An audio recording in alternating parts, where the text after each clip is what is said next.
It's been 2 weeks since Lisa died. The night has an eerie stillness about it, the kind that clings to your skin like damp air after rain. I'm sitting at my desk, staring at the same empty page I've been staring at for the past hour. The room is too quiet, but it isn't the comfortable kind of quiet. It's the kind that makes you feel like someone's listening, watching. I glance at the clock, 2:37 a.m., too late to be awake, too early for peace. I can still see her, Lisa, my best friend, laughing at some stupid joke I made that day in the library. Her bright hazel eyes sparkled under the fluorescent lights. How could she have thrown all that away? The police said it, but something inside me refuses to believe that.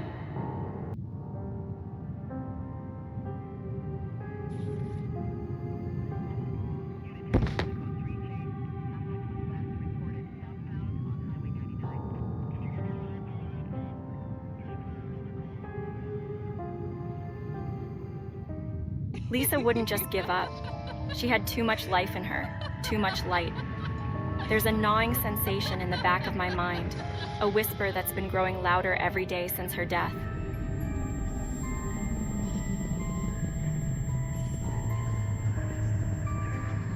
Something's wrong. I rise from my chair, pacing back and forth, trying to silence the barrage of thoughts.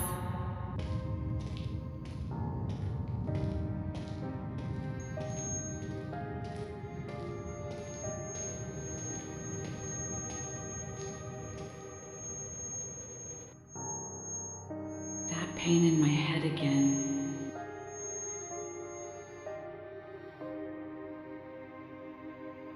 This month, the pain is becoming more unbearable.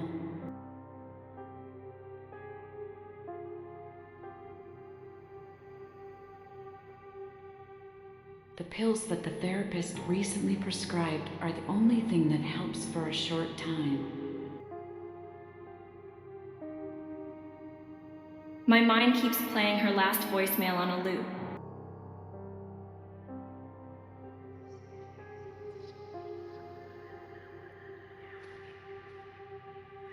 I need to talk to you. Something's wrong. Please call me back, Nancy. It's bad.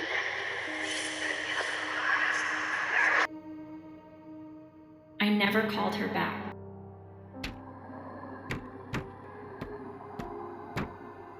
The wind outside begins to howl, making the old windows of my dorm room rattle. The rustle of leaves taps against the glass like skeletal fingers. The sound heightens the unease crawling up my spine.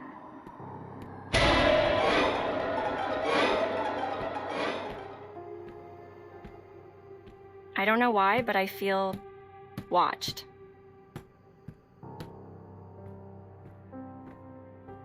I grab Lisa's notebook from my desk. She was always scribbling things down, ideas, plans, dreams. It's the last piece of her I have. The cover is worn from her constant handling. There are smudges where her fingers used to trace the edges absent-mindedly. I open it. Page after page is filled with her familiar, neat handwriting until the last few entries. They're a mess. The words are scrawled haphazardly, as if written in a panic. Some of the letters are smeared, almost like they were written in tears. she wrote is half finished. I think someone's been following me. I keep hearing.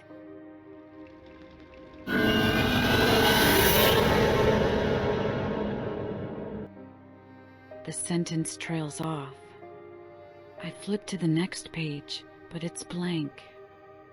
I feel the cold grip of fear tightening around my chest. Following her? What was she so afraid of? Why didn't she tell me?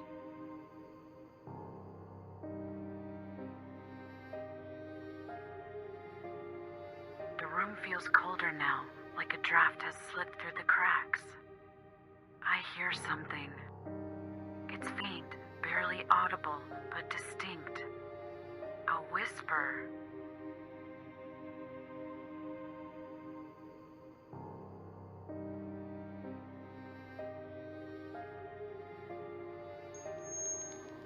Nancy! Nancy! My heart stops. It's a trick of the wind.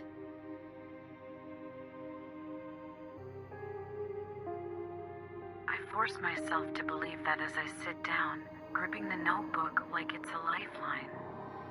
But deep down, I know better.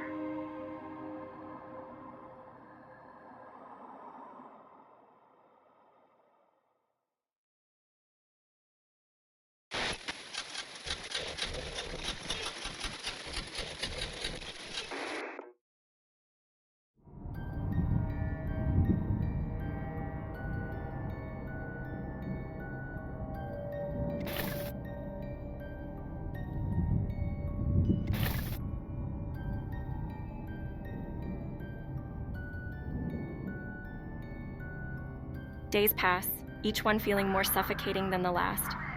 Classes become background noise, a blur of monotony. I barely sleep, haunted by images of Lisa's face, her eyes wide with fear. Her voice keeps echoing in my head.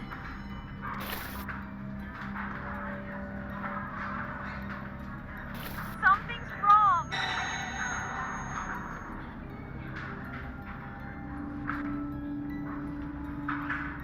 I decide to do something. I can't just sit here drowning in my own guilt. If the police won't dig deeper, then I will. Lisa's dorm room hasn't been touched since she died. The administration locked it up, said they were waiting for her parents to clear out her things.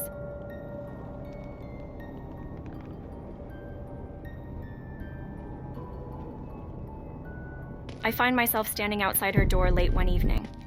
The hallway is silent, dimly lit by the flickering fluorescent lights above. I jangle the keys in my hand, the janitor's stolen set shaking against my palm.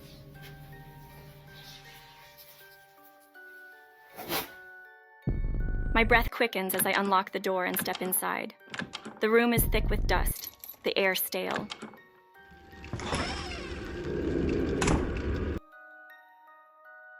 Everything is just as she left it. Her bed unmade, textbooks scattered across the floor, clothes thrown haphazardly on her chair.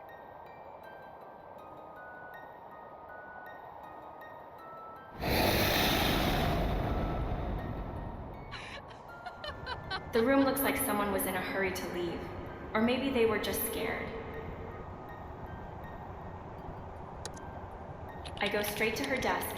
Her laptop is still there, untouched. I open it. The screen flickers to life and my heart skips a beat when I see it.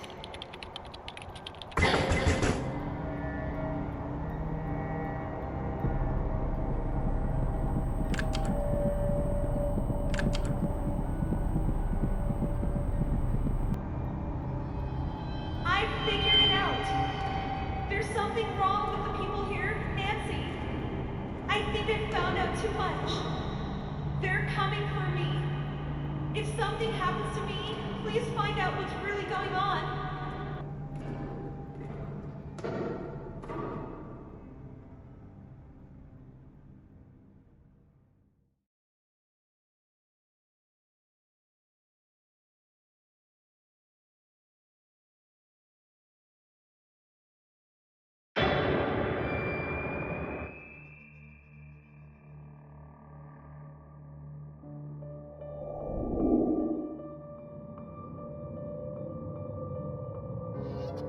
My hands are shaking. I reread the email over and over, trying to make sense of it.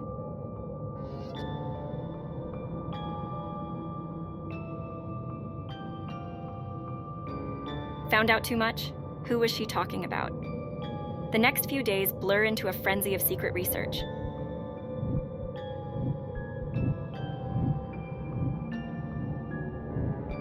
I dig into everything Lisa was doing before her death.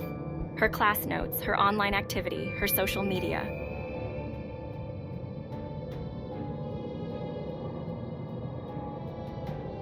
It all points to one place, the old, abandoned wing of the psychology building on campus.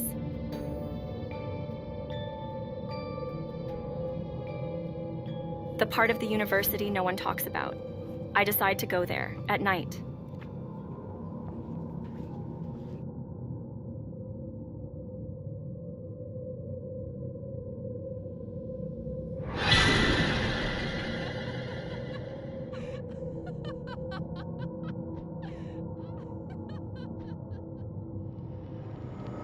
The building looms before me, dark and imposing. The wind whistles through the cracks in the old brickwork, and the trees surrounding it sway like mourners at a funeral. My footsteps echo unnaturally loud as I push the creaky door open and step inside.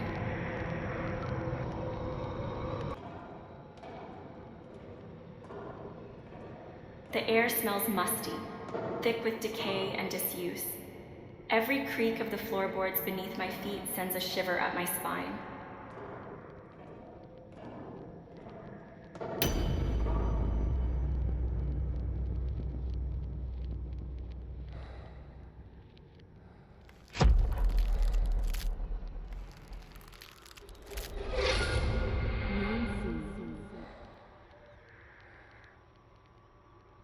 As I move deeper into the building, the walls seem to close in, the shadows darker, deeper.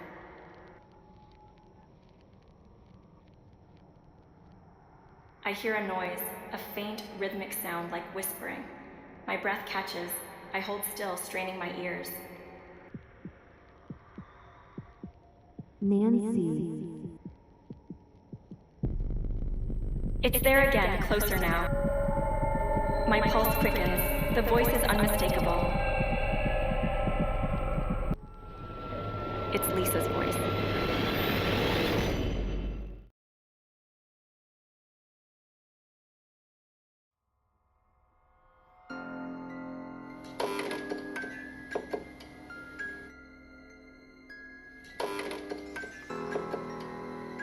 I stumble forward, my heart pounding in my chest. The whispers grow louder, circling me, coming from every direction. Nancy. Nancy. I follow them, my body moving on autopilot. Nancy. My hands tremble as I open the door to the basement of the building.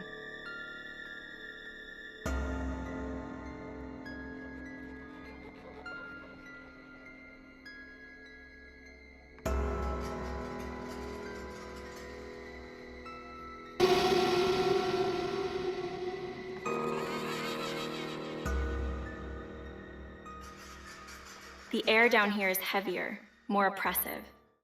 The walls are cracked, leaking, the ceiling sagging in places. Why does it look familiar? Down my head. I can barely make out my surroundings in the dim light, but I see something that stops me cold. A large chalk circle, drawn on the floor in what looks like blood. Symbols are etched all around it, symbols I don't understand.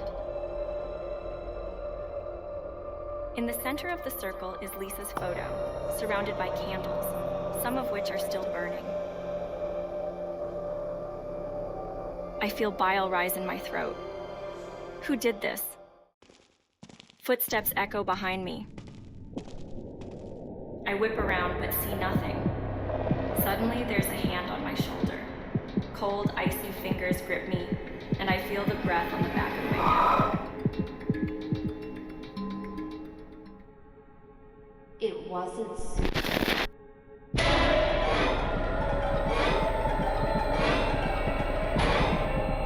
voice whispers in my ear.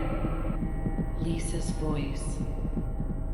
I scream, stumbling away from the cold tap. touch. It's Lisa, but she's not the Lisa I knew. Her skin is pale, almost translucent, her eyes hollow and dark.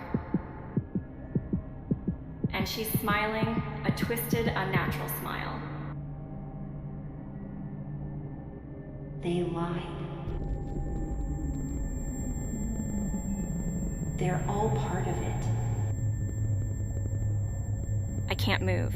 I'm frozen in place, staring at her. My mind reels, trying to process what I'm seeing.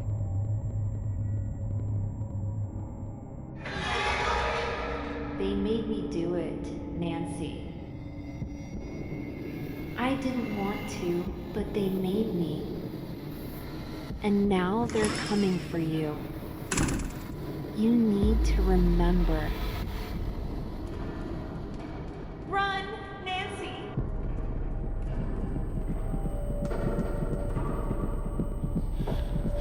I turn and run. My footsteps echo in the hallway, my heart hammering in my chest.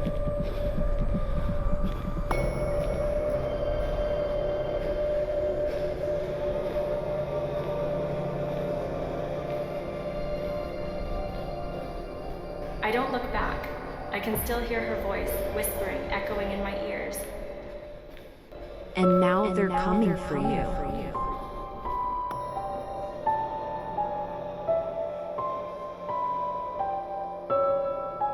Burst out of the building and into the cold night air. I don't stop running until I'm back in my dorm room, the door locked behind me.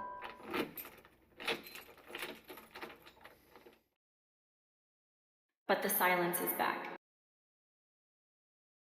The oppressive, suffocating silence. I hear the whisper again. Nancy.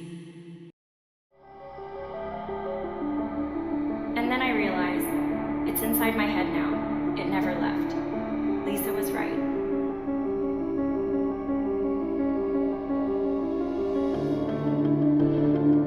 They're coming for me.